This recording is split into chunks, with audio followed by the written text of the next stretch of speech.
Ladies and gentlemen, good day and welcome to the KPIT Technology Q4 FY24 conference call hosted by Dolat Capital. As a reminder, all participant lines will be in listen-only mode and there will be an opportunity for you to ask questions after the presentation concludes. Should you need assistance during the conference call, please signal an operator by pressing star and then 0 on your touchtone phone. Please note that this conference is being recorded. I now hand the conference over to Mr. Rahul Jain from Dolat Capital. Thank you and over to you, sir. Thank KPIT Technologies for giving us opportunity to host this earning call. And now I would like to hand the conference over to Mr. Sunil Phansalkar, who is VP CFNG and Head IR at KPIT, to do the management introductions. Over to you, Sunil. Warm welcome to all on the Q4 FY24 and FY24 earnings conference call of KPIT Technologies Limited. On the call today, we have Mr. Ravi Pandit, co-founder and chairman, Mr. Kishore Patil, co-founder, CEO and MD, Mr. Sachin Tikekar, president and joint MD, Mr. Chinmay Pandit, whole-time director and head Americas, Mr. Anup Sabde, whole-time director and CTO, Ms. Priya Ardikar, CFO, and Sunil from IR. So, as we do always, we will have the opening remarks by Mr. Ravi Pandit, and then we will have the floor open for questions. What we have done this time is we have uploaded a presentation on the exchanges, and I would request all of you to, if possible, go and open that presentation because Mr. Pandit will take you through the presentation. It's a very short presentation of about 5-6 slides. Then he will talk about the performance of the year and the quarter, and then we'll have it open for questions. So, welcome once again, and I will hand it over to Mr. Pandit now.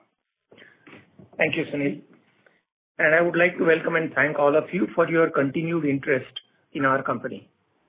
This call not only marks the end of the fourth quarter and the end of a year, but it also marks the end of a 5-year period since we completely re-strategized our business. What we thought we should do was to first take a quick view about what has happened over the past 5 years and then look at the current quarter and the current year. And so, as Sunil has mentioned, our presentation regarding the 5-year overview is already now on the exchange. You could certainly refer to that. And, you can of course also refer to it later. I'm going to take you through it, not in a word-by-word way, but to give you a broad overview about how the things have been, what we started with, and where we have reached. So, you would all remember the kind of an unusual decision that we took 5 years ago when we went through the merger-demerger process. You would recollect at that time we were a general-purpose IT company, and we decided that we will go through a restructuring whereby we will create finally a new company which is very sharply focused. And we did this exercise, we worked on it for a period of almost 2 years before we really launched it in Q4 of FY2019, which is like 5 years ago.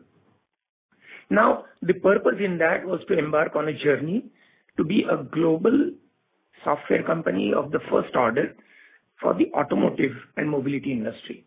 So we decided that we would rather be a mile deep and an inch wide rather than the other way around. And with that in mind, our team spent time together to come up with our new vision and new mission. We defined our new vision as reimagining mobility, which you means the clients, our employees, etc., for creation of a cleaner, smarter, and safer world. So the focus we decided would be squarely on the area of mobility. And we said that with this sharp focus, we can become the leading software integration partner for the mobility industry. And our motto was to know software better than any automotive OEM and to know automotive better than any other software company. And that was what we started with. And we believe that enthused our team of, passionate automobile believers to really, go a way forward. Now, with this vision and the mission, we decided that what would be our strategy. So, our strategy was how do we create a culture of excellence by really looking at the 4 pillars of making this company really the leaders. One is we will not work with a lot of clients. We will focus on strategic relationship with a few clients. Then we said we would like to really become leaders in our defined practices and platform businesses. So that was relating to what is it that we will offer to our clients. Then, since our clients deliver products which weigh over a ton, which travel at more than 50-60 kilometers per hour, it was important that we delivered absolutely zero defect products. So we focused on good delivery. And of course, none of these can be done unless you have a good set of people working with you. So we said we will strive to become the best place to grow. Now that was the beginning. And I want to take you very briefly to each one of the 4 things that we have worked on till now. So having strategic relationship with clients, that has been our first major point. So now we have 6 global OEMs with whom we have been working for more than 17 years continuously, 4 OEMs with whom we have been working for over 12 years, and another 7 with whom we have been working continuously for a period of 7+ years. Our strategy of focusing on only a few clients so that we understand their needs better, so that we are able to service them better, so that we are able to take them into their future, in an industry where so much is changing. I think our end customers really look forward to a partner who will be very sensitive to their needs, who will be perceptive about their future needs. And that is what we have been able to do with a very sharp focus on a few clients. So now the strategic clients contribute to more than 85% of the revenue and more than 90% of the growth. So this year shows ample justification for our focus on the clients. The second area, the second pillar, has been the pillar of becoming a leading company in practices and platforms. So we not only have focused on some of our old practices such as powertrain, AD/ADAS, but we have also built now key practices such as the software-defined vehicle, middleware, the electric powertrains, autonomous and connected vehicles. And these practices have grown. So you would notice that our last year provided balanced growth across multiple practices, and we continue to add more and more practices as time comes. Then the third one, as I said, was global delivery model, delivering on zero defects, and specifically to be able to run key strategic programs across multiple domains. We have now been able to set up delivery centers, not only in India or major countries like US or Germany. We now have centers in India, in Munich, in Spain, in Tunisia, in Detroit, in China, Bangkok, Japan, and Egypt. So wherever there is a need for an end client, wherever an automotive industry does research and development, or wherever there is good quality talent available for this vertical, that's where we have opened our centers.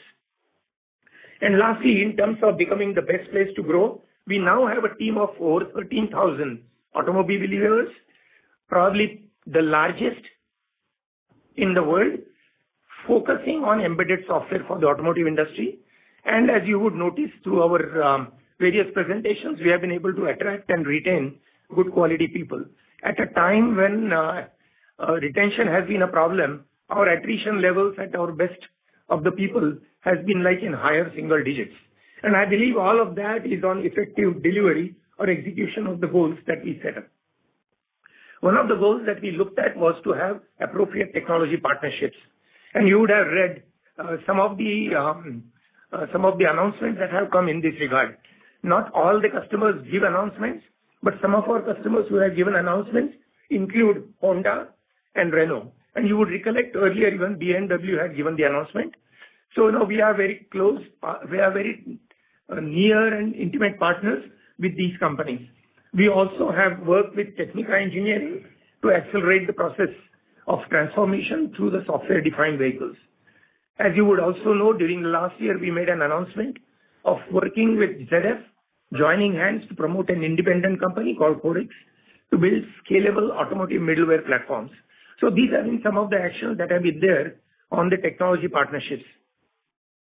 The proof of the pudding has been the kind of growth that we have had over the last 15 consecutive quarters. So beginning with Q4 of FY19, when we took this I should say, momentous decision when our top line was $71 million. Now we are at $160 million. At the beginning of this period, our EBITDA was 0.6 billion rupees. Now we are at 2.7 billion. Our EBITDA percentage has gone up from like 10, 11 to almost 20. So I think our commitment to deliver on a focused strategy has yielded not only the results in terms of serving our customers, but also has helped us in giving good financial performance. Now, how do we see the future? Now, I'm sure there are questions about how do we look at the future with the kind of growth that we have had in the past. I think it's important to remember what kind of conditions through which the automotive industry is going. So it's a continuously evolving industry with some specific changes that are happening in the near past. All the OEMs are now really looking forward to creating lifelong relationships with end customers. They want to provide immersive digital experiences and create multiple sources of monetization for them. They also want to increase their business efficiencies, reduce their cost of the product, increase the speed at which new products will be brought in, and also increase the scope of collaboration with the new partners, including the companies like cloud companies or semiconductor companies. So these factors actually create a substantial headroom for growth in the automotive industry. And with a view to service this industry, we are creating new offerings to the present technology solutions. We are also increasing our investments in various geographies. Over a period, of course, we will look at adjacencies in the overall mobility space, because today we have really scratched the surface of the mobility space with only automotive industry. But we see possibilities in the IFE and other mobility sectors. We believe that they will also have good opportunities for growth. I must, however, stress that the headroom in the automotive industry is still quite big. So this is where we are. This is how we see forward, going forward. So what is it that our commitments? What are our commitments? Our commitments to our clients is to help the OEMs transform their business models, to be an independent software integration partners for their core areas of electrification, autonomous as well as connected vehicles, become their core partners in software-defined vehicles, because that is really a major change in the automotive industry and in the common middleware platform transformation. Our commitment to you, our investors, is financial and governance and sustainability, our relentless focus on enhancing customer value and doing appropriate capital allocation and shareholding returns. To our employees, our commitments are the newer and exciting technologies to work on, because our employees really are the foundation of our growth. We also have our commitment to them for long-term incentivization and an ability to work with the best clients in the world. Finally, there is a commitment that we are making to the world, and that is something which is very dear to our heart. And that's the commitment that we are making to environmental and social sustainability. And that's an area that we have been very passionate about for a long, long time. We are also equally passionate about our community services, where we focus on environment, energy, education, and all of this through employee participation. We would like to be a responsible corporate citizen in every country in which we operate. So this is really a quick overview about where we started 5 years ago and where we see we are as of now. I would now like to turn to the current year. I trust you all have got our investor update, so I'm not going to go through all the items in detail, but I would just like to cover some headline items. So as you would notice, our revenues in this quarter grew 27.5% in constant currency terms and 28.5% in dollar terms on a year-on-year basis. Our sequential growth was also very good at 5.1% in constant currency terms and 6.6% in the dollar terms. The growth was led by middleware, connected and autonomous domains. However, I must add that all other practices also had a good growth. The growth was broad-based across multiple geographies, and there was a strong sequential growth in passenger cars as well as in the commercial vehicles. The strategic accounts to which I referred to earlier contributed to 86% of our total revenue in Q4, which translates into 39.6% year-on-year growth and 8.4% quarter-on-quarter growth. So, our focus on these accounts has been quite sharp. We had also healthy deal wins of $261 million during the quarter. When it comes to the entire year of FY24, our revenues grew 40% in reported dollar terms and 39.1% in the constant currency term. The organic growth was 32%. The absolute revenue at FY24 stood at $587 million. The growth in FY24 was quite broad-based, again led by middleware, connected powertrain and autonomous domain. The growth was led by passenger car vertical, although there was also a double-digit growth in the commercial vehicles as well. The growth was broad-based across multiple geographies, with Europe and Asia leading the growth. Strategic accounts contributed to 85% of the total revenue for FY24 as a whole, which translates to 44% year-on-year growth from the earlier year. We started FY24 with an outlook of 27 to 30% constant currency growth and EBITDA margin of 19 to 20% range. At the end of Q2 of FY24, we increased the outlook, you would recollect, to 37% constant currency growth and EBITDA margin of 20%. With 39% constant currency growth, I'm happy to tell you that we have done better than our increased outlook for the year. Even our EBITDA margins have been better than what we had committed. Coming to profitability, our net EBITDA margins for Q4 stood at 20.7, which is an increase of 160 bips over Q4 of FY23 margin. The absolute EBITDA grew 40% year-on-year and 5.6% quarter-on-quarter. This is as far as the Q4 is concerned. The net profit in Q4 grew 47% year-on-year and 5.8% quarter-on-quarter. The net profit margin on Q4 was 12.5%. Looking at the year as a whole, FY24 EBITDA margin was 20.3%. EBITDA grew a handsome 56% over the last year. The net profit growth also came to about 56% over 23, with a net profit margin at 12.2%. Our increase in profitability was also matched with increase in the cash flow, although I must add that during the year, we had significant outflows on account of the acquisitions that we did. The net cash balance at the end of the year stood at 8.5 billion rupees as compared to 5.8 billion at the end of the last year, an increase of roughly 2.6 billion. Looking at the cash flow and looking at the growth requirements going forward, the board today considered the decision relating to the dividend, and the board has approved a final dividend of 4.6 rupees per share. And this is, of course, as you know, subject to the approval of the shareholders. And this would take the dividend to total dividend to 6.7 rupees per share, which is 63% increase in dividend per share and results in the payout ratio of roughly 31%. You would recollect that a few years ago when we announced our dividend policy, we said that over the year, we would like to continue to increase the dividend payout ratio. Now, I'm sure you would all like to look at what is the outlook for the next year. So, our constant currency revenue growth, we believe should be in the range of 18 to 22% and an EBITDA margin of 20.5%. Revenue growth would be broad-based across practices and geographies. In FY25, we would invest in technology areas like cross-practice offerings as well as AI adoption.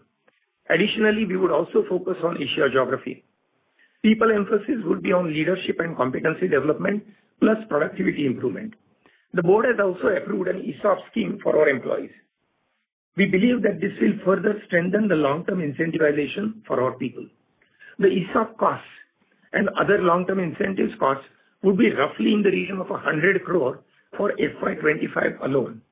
The EBITDA margins that I talked about a little earlier are after considering these costs.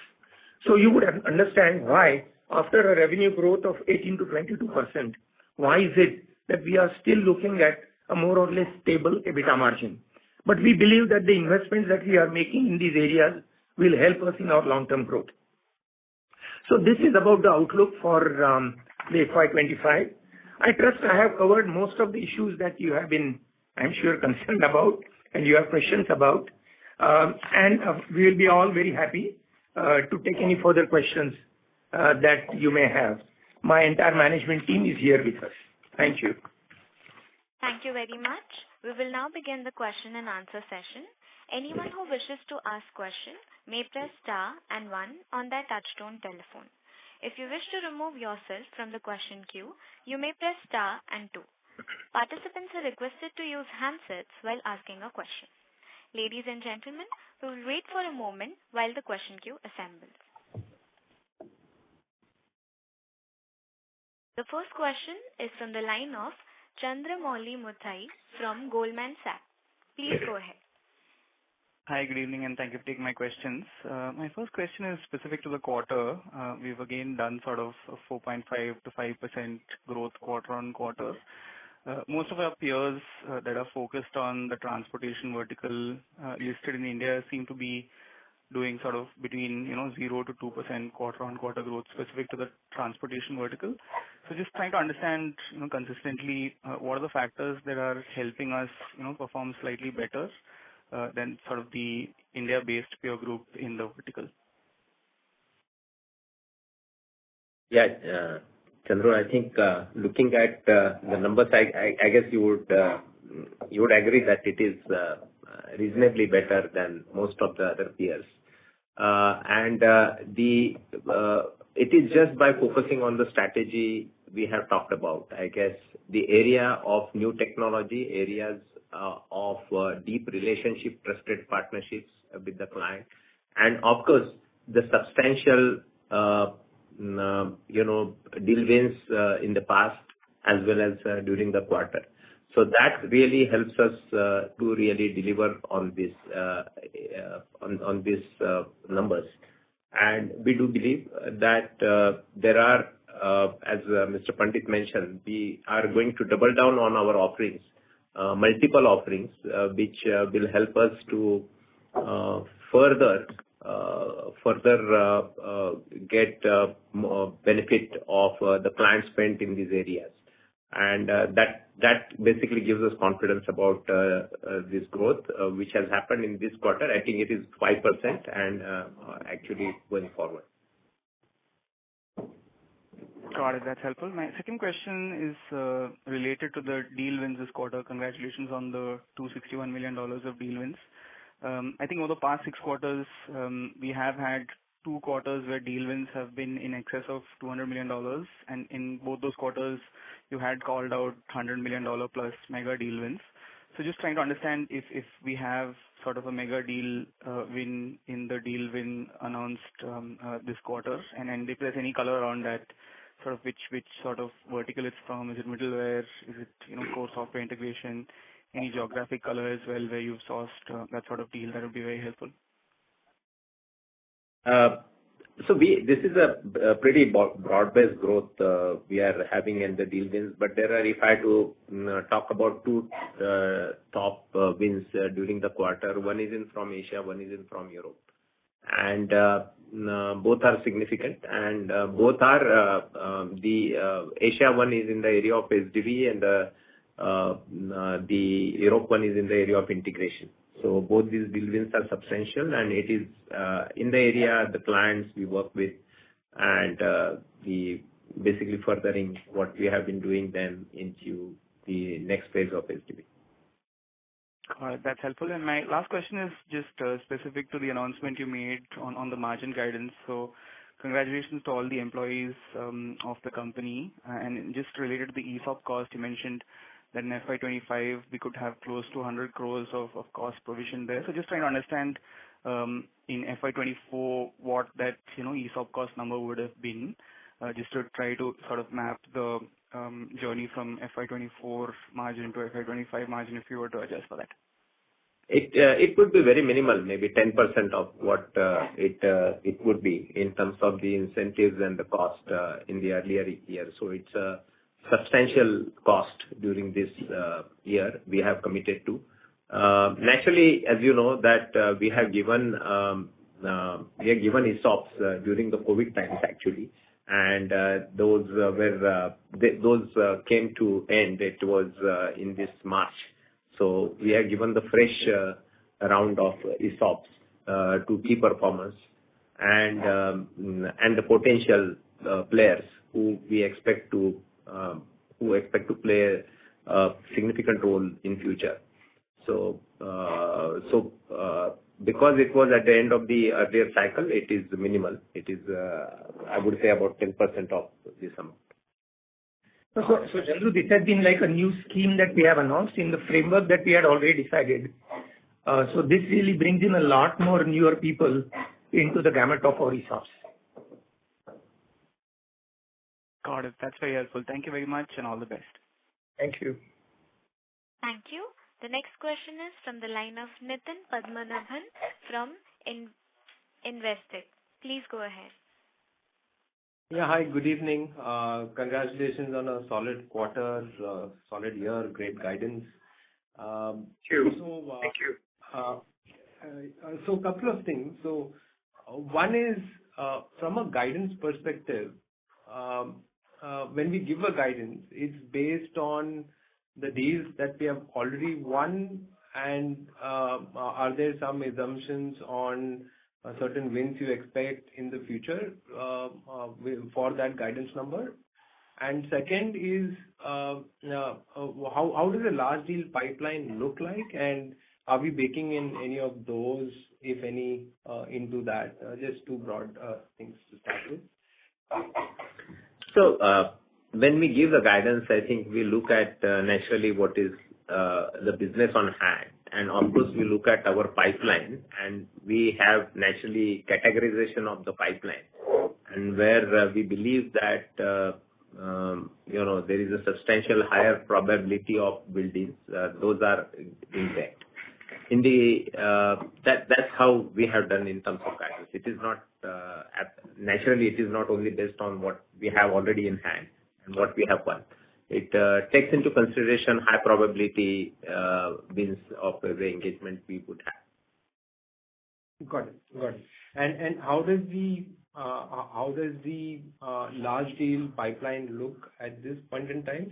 And I think on the earlier question on the deal wins for the current quarter, well, there were two significant deals. Would you classify it of the size that we won earlier of the 100 million odd, or it would be much smaller than that? Yeah, I think these are significant deals that I can tell you.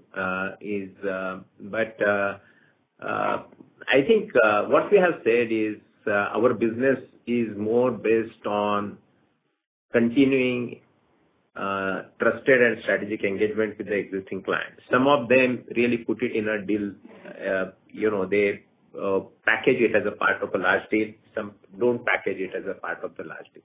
In both these cases, it is our existing client and, the current practices I mentioned about it. So it is, I would not like to give the numbers yet, but they are upwards of 50 million. Okay, sure. That's helpful. The other thing is I think we spoke about this last quarter as well, on Curix, right? So this quarter, we were supposed to start out business there after regulatory approvals across countries. How is that going, and how should we think about that business from revenue and margin contribution? How should that flow through, and how's the experience been post start of the business? So first thing is, right now it is all part of KPIT. We are waiting for all the regulatory approvals. We believe, everything has happened, so it should happen soon than later. But it is subject to regulatory approvals now, multiple countries, etc. Now we are ultimately very close to the closure. So the leadership team is in place. We already have hired all the CEO, CTO, some key teams, engagement team, etc. On the product side, what is happening? Maybe Anup Sabre will share. Yeah, so the product development is ongoing. We have a roadmap. There is a milestones associated with this roadmap that we are delivering. We are on time on that. The engagement is going to happen global. So in all the three geographies, that is Europe, Asia, as well as in USA. And the current management team is focusing on those activities. Even the product management team is in place. So all things going fine, except for the regulatory parts now. And to your point, how it will add, I mean, it will be, as we had mentioned, that this will be basically what it means is a significant key part of the technology will be with our clients, whoever adopts this. So the work we expect in KPIT will be largely in integration work for the platform. So that, but it will take some time because I think the companies will source it and then we will get into the action. Sure. Very helpful. If I can just squeeze in one more. On the ESOP cost, how much would be the dilution from this, and what is the vesting period? And how should, after this 100 crore in year one, how should we look at year two, just from this element, actually? Hi, this is Priya. Dilution will be very minimal because we already had available shares in the trust for this scheme. It will be less than 0.2% for this kind of grant that we have announced.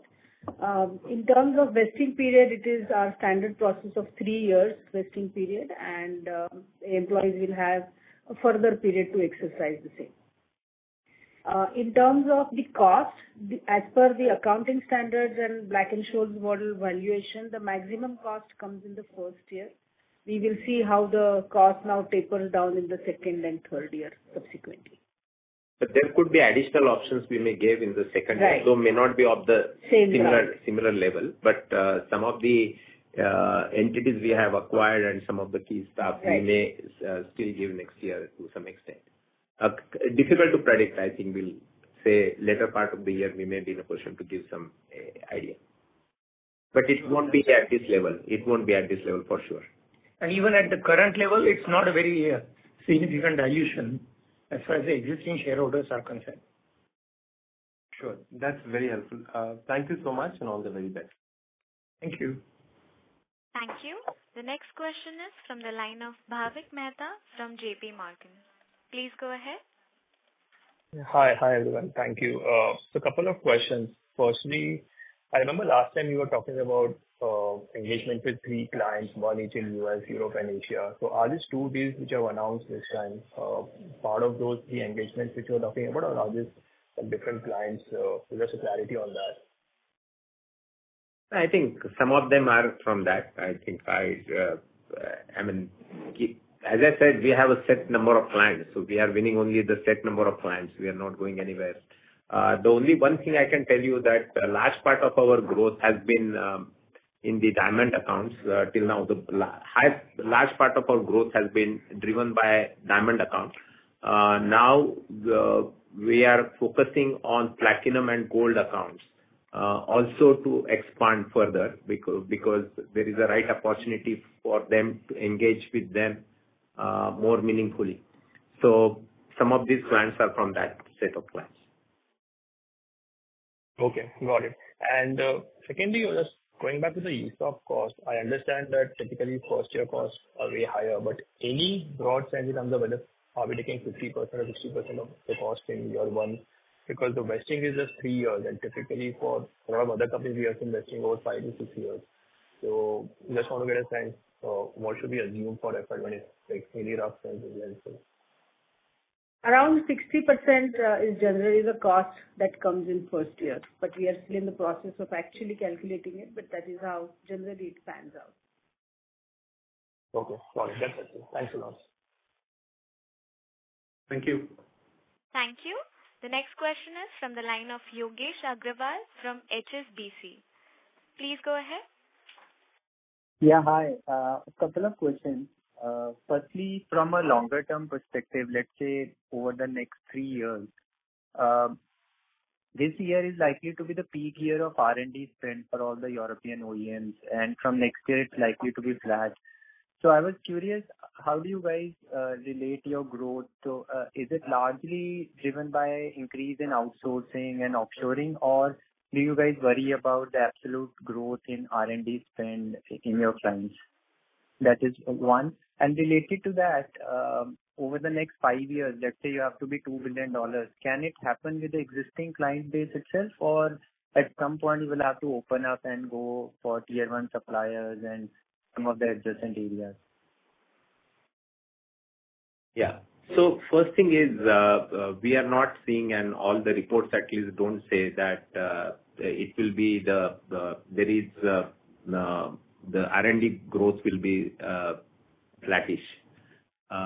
It will continue to grow. I have in past explained that there are two buckets of the R&D or engineering spend, actually, if you should call it more appropriately.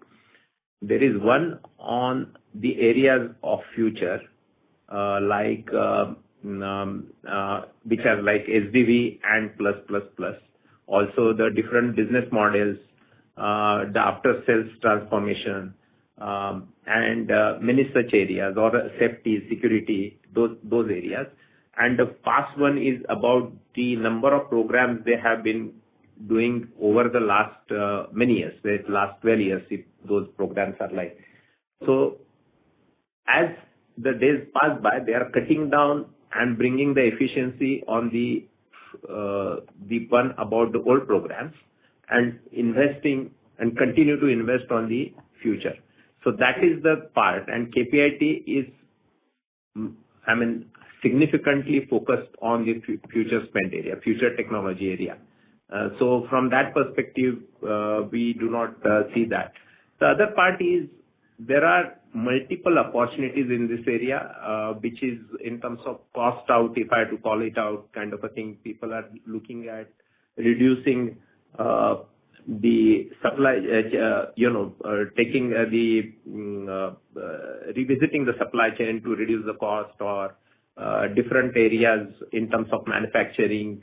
So two things. First is we are looking at new practices, as I mentioned, which companies will invest, and we are, of course, looking at them or already invested into many of them.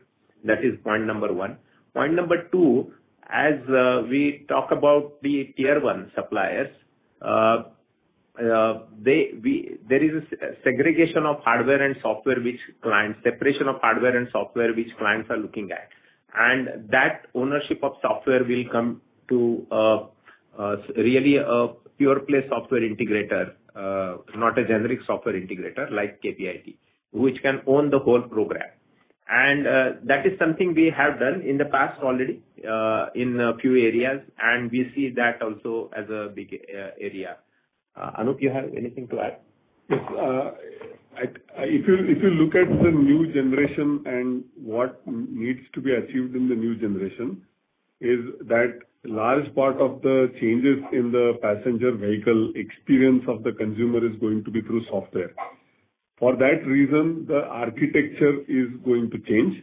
For that reason, a change in the ownership of the software in terms of the OEM owning most of the software.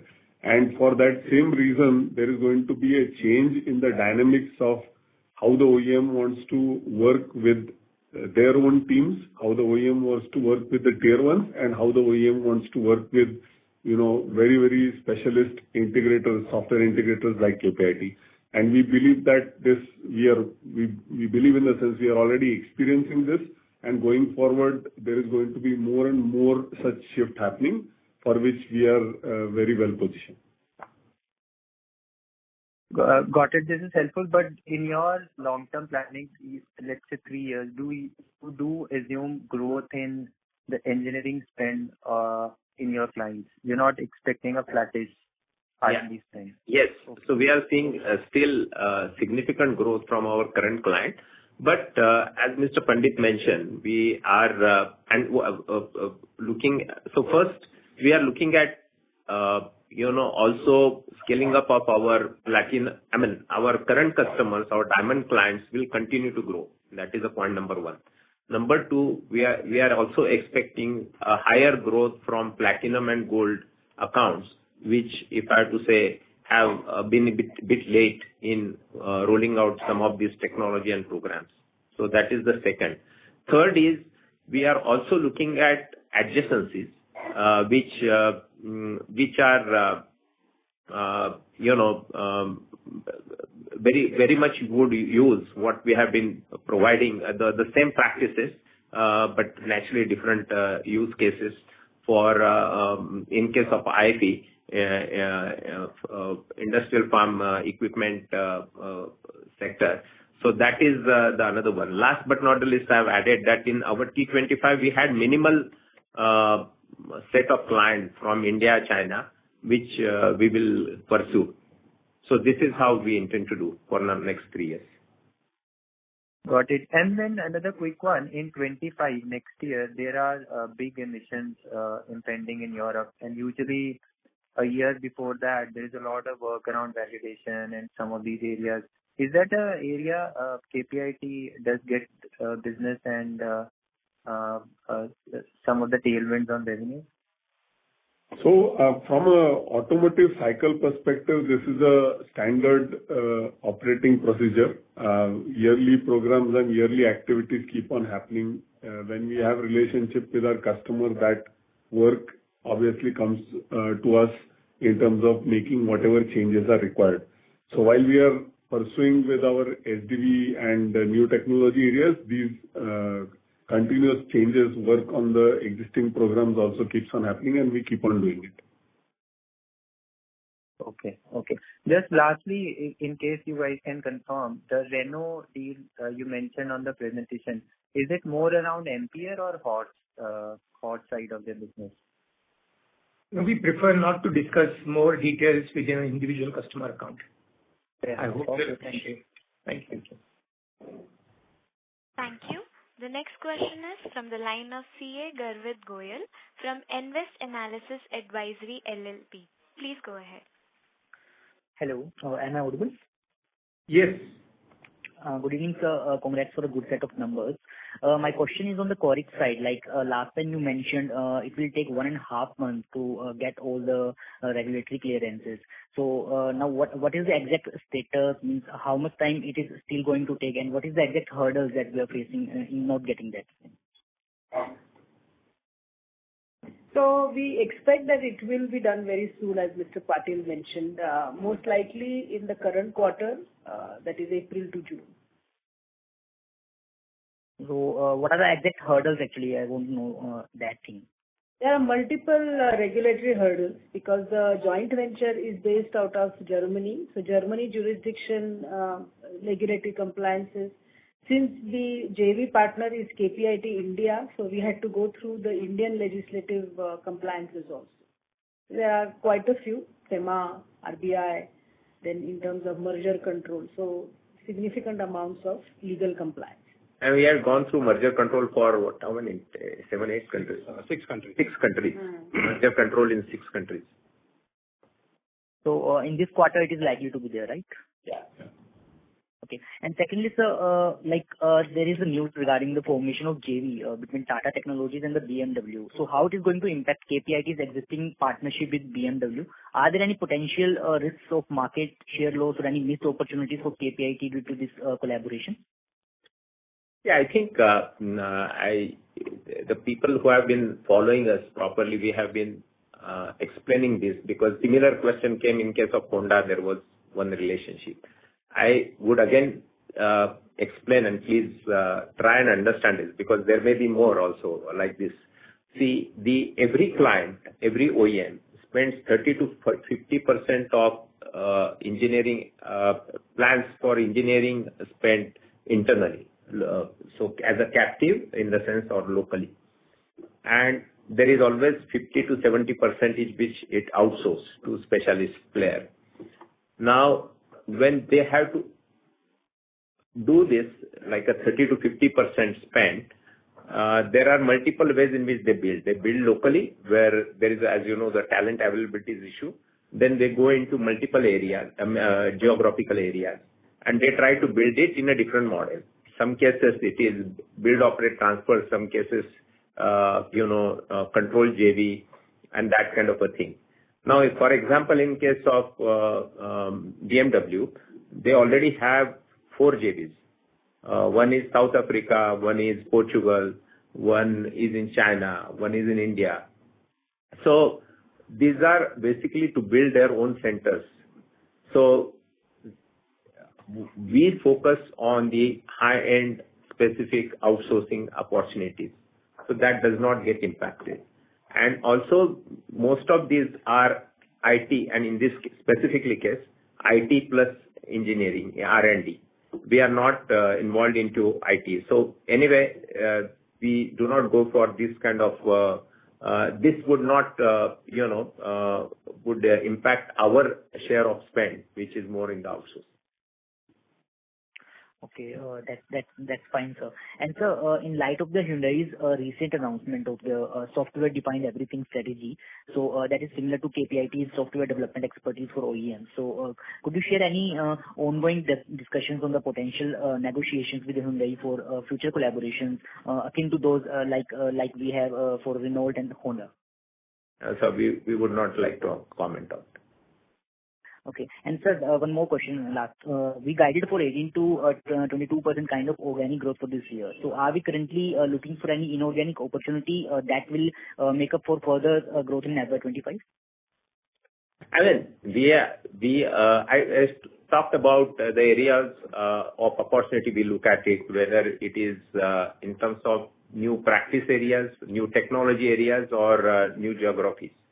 So we will continue to look at the right one. As you always know that we don't look at any acquisition for pure growth or because we are very confident or we have an access to all the clients. Second, we are very strong positioning in terms of most of the offerings. So only in case where we believe that there is a strategic value proposition, either because of the talent or because of a certain technology or access to limited access to protected market, then we would go for it. Understood, sir. That's it from my side, sir. All the best for the future. Thank you. Thank you. The next question is from the line of Karan Uppal from Phillip Capital India. Please go ahead. Yeah, thanks for the opportunity and congratulations on a very consistent execution. So two questions from my side. Firstly, on the spending. So incrementally amongst the various areas like SDV, middleware, electric powertrain, autonomous and connected, which are one or two areas which are driving the lion's share in terms of the incremental spending from OEMs? Or do you think it is pretty broad-based in nature? I will explain why the changes are happening, and then the answer will be there. So if you look at the changes in the architecture and the centralization of the architecture, a lot of these, the wave of the OEM wanting to take control of the software because the changes have to be made faster to the software to respond to the consumer requirements. The reason why that the main, if you look at this change that is happening, this is driving fundamentally all the domain areas to come together. So it's very difficult now to see which domain is which feature. So if you look at any car feature, you'll start seeing that it is actually integrated with each other. And that is why all of these broad-based developments and growth will be happening now. Okay, got it. Second is on the competitive intensity. So we have recently seen tier 1 IT services players acquiring Germany-based auto R&D companies. So does that in any way increase the competitive intensity which may affect us in medium term? Yeah, I mean, total spend is 70 billion and of R&D, and actually outsourcing is there is an increase in the trend by these people. So if these companies buy another service provider, I would say naturally there is a reason for for these companies to capture some part. But we are very confident in the areas which we are in the new technologies in which investing will continue to have adequate spend. Okay, sir. And just one more question in terms of the split of business with OEMs versus tier 1s. Would you like to give what's the split of yours? I mean, our whole strategy is about OEM and the tier 1 who are a part of providing a solution to the tier 1s, to OEMs. So as I always said, so we look at OEM as the end customer and then we work with the clients who basically service the OEM or OEM. The very significant part of our direct revenue is from OEM. And in most of the cases where we work with tier one, it is because of the OEM direction to the tier one to work with KPIT. Okay, sir. And just last is on the supply side. So given that most of the pure play ER&D players as well as, tier one IT services vendors are getting aggressive in auto ER&D given the growth in this market. So does that in any way impact us in terms of talent management, in terms of attracting freshers, laterals, as well as retaining the top performers? You spoke about the ESOP scheme, but anything further on this? I mean, number one is very few companies are hiring right now during this year for campuses. So we are fortunate to have a really top talent, better talent than what we had in the past. So that is one part. Certainly, there are these captive centers which are coming up and which will have some pressure on certain type of talent at some level. But I mean, wherever we are working with the client is also cognizant of the fact that ultimately otherwise it can impact his own project. So we don't see any significant impact in most of the cases in that part. And our attrition, as Mr. Pandit mentioned, is in the single digit currently. So it may go up by a couple of points is what we factored in our planning. But we do believe that the excitement of working with a leader in this area, the respect we get from the client, the thought leadership which we have, exciting technologies and the client they work on, and the variety of projects they work with. And the last but not the last, as we talked about, the best place to grow. This is a more attractive proposition as compared to the most of the client. And we have a very significant part of the talent coming back who had, from the past employees every year. So we are in a good shape on that. Okay, that's good to hear. Thanks and all the best for FY24. Thank you. Thank you. Thank you. The next question is from the line of Abhishek Kumar from JMFL. Please go ahead. Yeah, good evening. Most of my questions have been answered. Maybe just one question on the top 25. Just wanted to understand, how you define your diamond, gold, platinum clients. Is it the R&D spend that they have, or is it the vintage of our relationship with these accounts? That's first question, and then I have a follow-up. Hello, Sachin. Are you Yes. in the first? Hi, this is Sachin. It's a combination of five factors, the two that you mentioned. So essentially, where are they in the ecosystem? What is their standing? What is their overall spend? What is our relationship with them? What is our potential for the headroom to grow as a strategic partner? And of course, what is over the next 3 years, what kind of revenues we can expect from them? So it depends on these. It's a combination of these factors that make up the T25 that consists of the diamond, platinum, and gold accounts. They're fairly evenly, so there are about 7 or 8 of them in each category. Okay, so the next question is, let's say, our penetration in diamond clients is X percentage. Where would be that penetration in, some of the other categories? And what will it take for us to bring that penetration up to where diamond clients are? As Mr. Patil was saying, over the last 2 years, the bulk of our growth has been through the diamond clients. And some of them will continue to grow for us for years to come. However, there is now an opportunity for us to create the same kind of headroom and deliver the same kind of value to some of the platinum and gold accounts.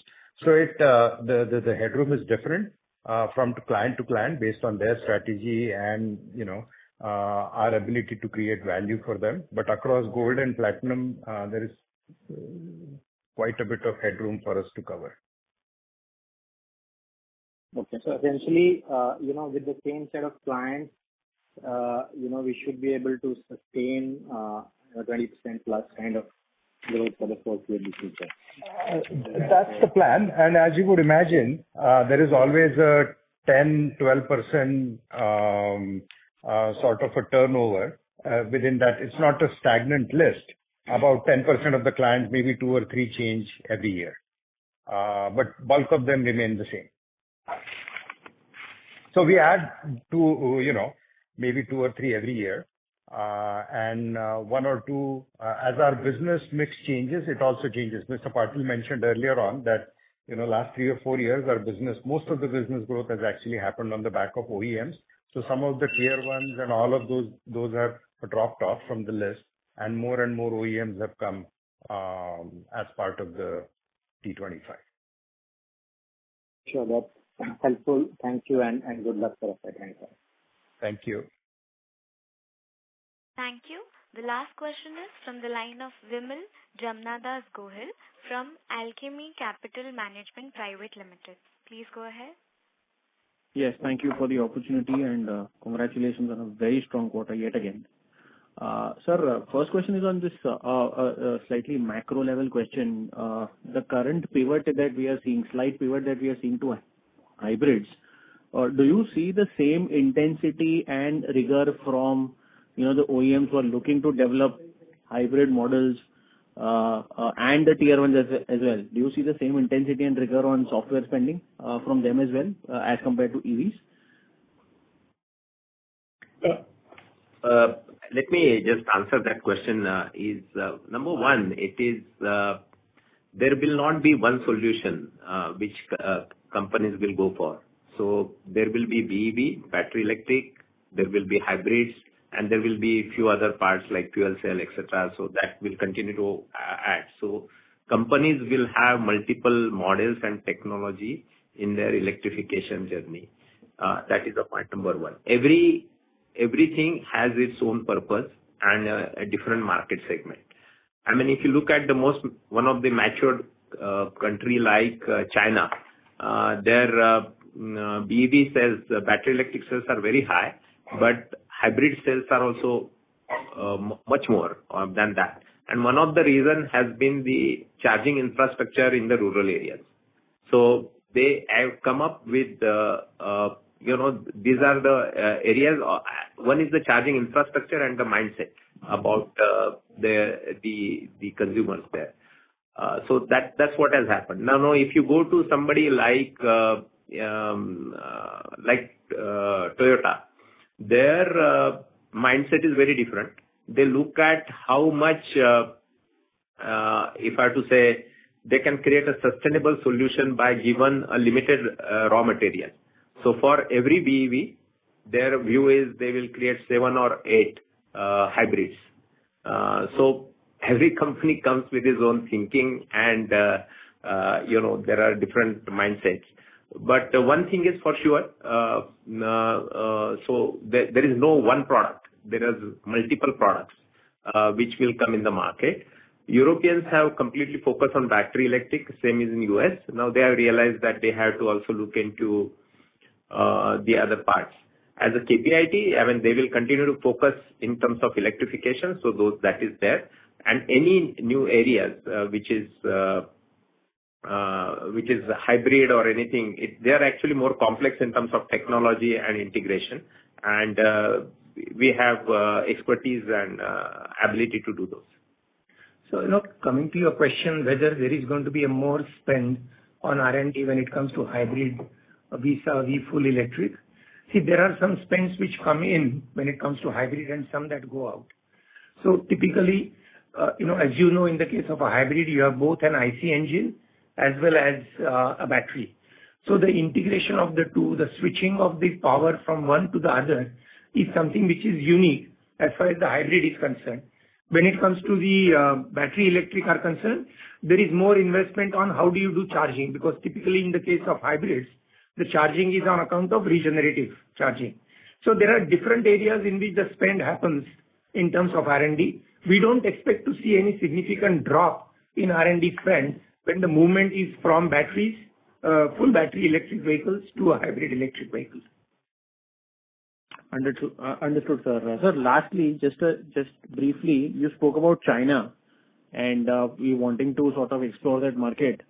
What are the kind of investments that we are looking to make? When I say that, what I'm looking for is what is the approach that we will have? Are we going to approach this market very differently, because the cost bases over there are very different to what to the clients that we've been working with? So if you can just highlight your approach over there. Thank you. So at a high level, we are only in the strategy we have crystallizing, and as we will have some specific details to share in due course of this year, we'll share. But two things we are looking at: Chinese OEM in China, Chinese OEM for global markets, global OEMs in China at a high level. And we will have multiple strategies to address different set of OEMs. In those which are more advanced, which are catching up differently. So we are just going deeper into the market, strategizing that, and we'll share more details. Just to tell you that we have been working with the local companies for some years. We have a small but team for a long time. We have a presence in the past, but as you know, due to COVID, we could not do much during that time. So now we are revisiting the whole go-to-market. Also, the fact that Technica had a presence in China and has certain offerings which are in China would help. But we'll come on the specifics later. Thank you so much, sir, and all the very best. Thank you. Thank you. Ladies and gentlemen, I would now like to hand the conference over to Mr. Sunil Phansalkar for closing comments. Thank you, everybody, for your participation on the call. And if you still have any questions, please feel free to write to me, and we'll be very happy to get back to you. So thank you, and have a great evening ahead. Thank you. Thank you, guys. Thank you. On behalf of Dolat Capital, that concludes this conference. Thank you for joining us, and you may now disconnect your lines.